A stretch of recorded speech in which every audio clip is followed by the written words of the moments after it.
Start अधिष्ठाता महोदय, भारत ने पिछले 3 दशकों के दौरान अपनी प्रशासनिक व्यवस्था और तंत्र को अधिक सक्षम बनाने पर पूरा जोर दिया है, लेकिन आज चुनौती अलग है।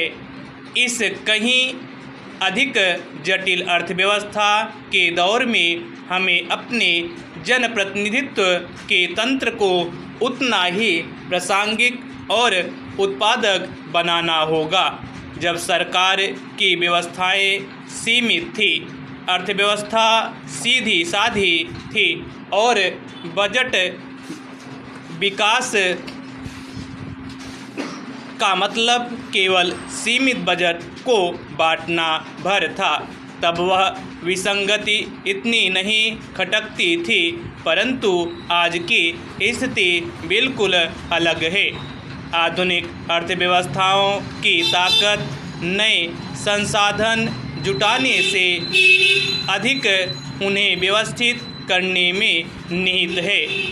इसीलिए कमज़ोर प्रशासनिक क्षमता का घिसा पिटा तर्क अब अधूरा लगता है।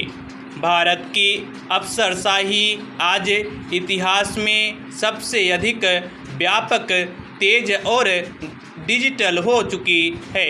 इसके बावजूद दिल्ली में बनने वाली नीतियां जमीन पर जाकर ही दम तोड़ती हैं या सफल होती हैं।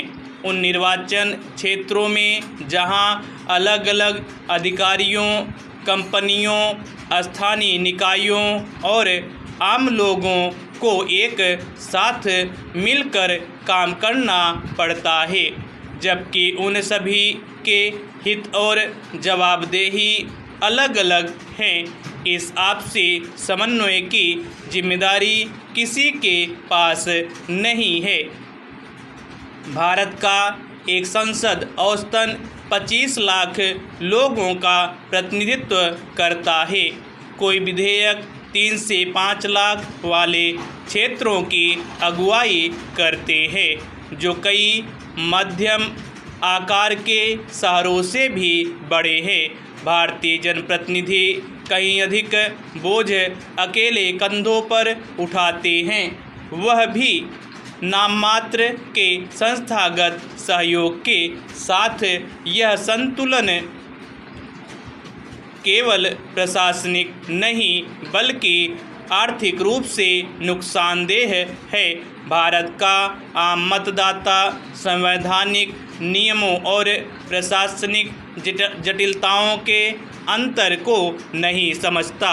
वह अपने जनप्रतिनिधि को विधानसभा या संसद के भाषणों से नहीं, इससे आंकता है वह अस्पताल में बिस्तर दिलवा पाता है या नहीं, अधिकारियों से उसका काम निकलवा पाता है या नहीं।